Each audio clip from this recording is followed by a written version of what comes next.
Gonzalo, ¿qué significa que la justicia argentina haya admitido en su sistema una causa por delitos de lesa humanidad en contra de Daniel Ortega, Rosario Murillo y sus principales allegados?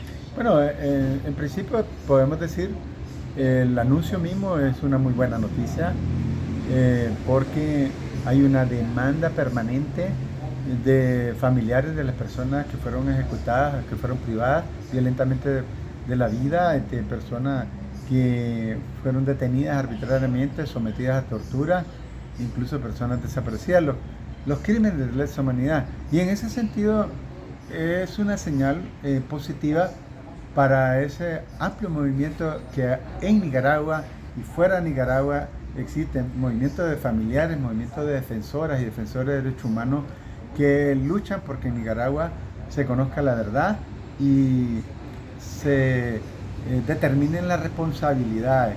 Y esa lucha y es obviamente contra la impunidad que hasta ahora prevalece en Nicaragua. En ese sentido, el anuncio mismo que se inicia una investigación en Argentina sobre la base del principio de jurisdicción universal es positivo porque genera aliento a ese gran movimiento, en particular a un pueblo como el de Nicaragua, que está sometido a una brutal persecución. Incluso continúan ejecutándose crímenes de lesa humanidad y en ese sentido el mensaje es positivo, independientemente que hay que también hablar de manera objetiva que los resultados no son así como inmediatos, pero da luces, recarga baterías y uno dice y se pregunta qué va a pasar con los que comienzan a ser investigados. La primera es que se tienen que mantener en la cueva del terror, ¿verdad? Donde ordenan y desde donde se ejecutan, ¿verdad? Entonces los perpetradores, los que están involucrados en esos crímenes de lesa humanidad, ya tienen que tener pendiente que incluso, ¿verdad? Ni siquiera, es decir, no pueden tomar un vuelo y viajar a donde les quiera sus decisiones para ir a gastar el dinero mal habido. Tienen que cuidarse en ese sentido desde el momento en que se inicia una investigación de esa naturaleza. Entonces, es muy positiva, pero también hay que poner por los pies de la tierra, por los pies en la tierra, comienza, digamos, apenas una investigación. ¿Cómo impacta esta noticia no solamente en las víctimas, en los familiares de las víctimas, en las víctimas actuales?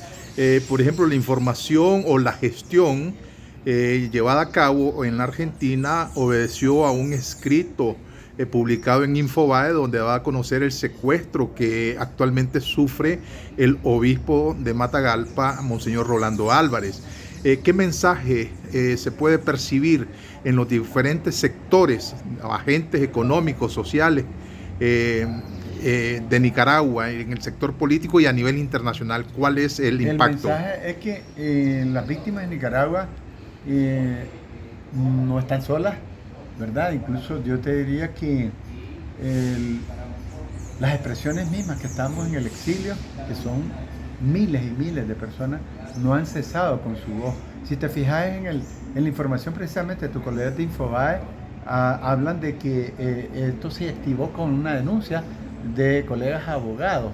Y entonces esos colegas obviamente para denunciar eso están informados de lo que sucede en Nicaragua. Y ahí hay que decirlo gracias a las víctimas, a los sobrevivientes que no callan.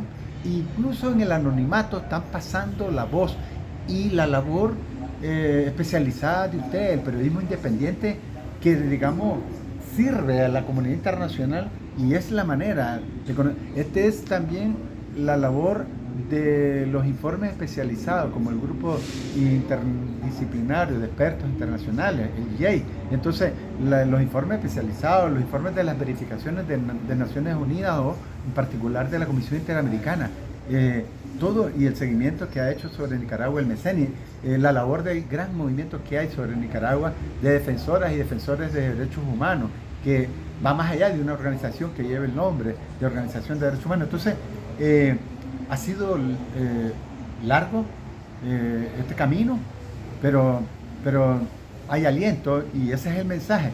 es el mensaje a los perpetradores. Hay un abrazo, independientemente que yo digo que no hay que engrandecer de ilusiones, pero si no soñamos, ¿verdad? Además, si no aspiramos, si no tenemos exactamente ilusiones pisando la tierra, definitivamente dejamos de luchar. Y yo le doy mucha fuerza a la lucha de los familiares, de la gente sobreviviente que sufre en esa lucha por buscar la verdad, que sufre por ver libre a más de 215 personas presas políticas que están, muchas de ellas sometidas a tortura. Y entonces los que denunciaron y pusieron esa denuncia en la justicia argentina están informados de lo que está pasando, incluyendo de que el obispo Rolando Álvarez está privado arbitrariamente de su libertad. Y entonces se habla de pedir por exhorto qué investigación ha hecho Nicaragua sobre estos crímenes de lesa humanidad. Ninguna, porque más bien se autoiniciaron, recordad, en junio del 2019. Ninguna. No sé si van a comenzar a hacer un mamotreto, y no sé si eso va a implicar que pongan de inmediato en libertad al obispo Álvarez, y a lo mejor provoca que comiencen a poner en libertad a todas las personas que están injustamente privadas de libertad. Me refiero a las más de 215 personas que desde hace ya más de 10 años, porque comenzamos con Marvin Vargas, ¿verdad? Y los 9 del 19 de julio, y todas las personas que han sido privadas de libertad del 18 para esta fecha.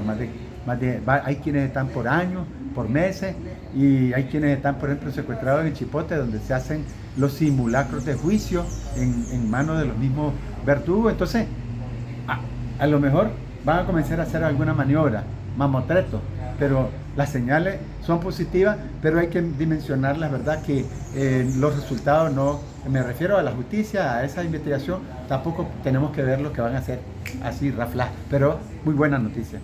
Muchas gracias.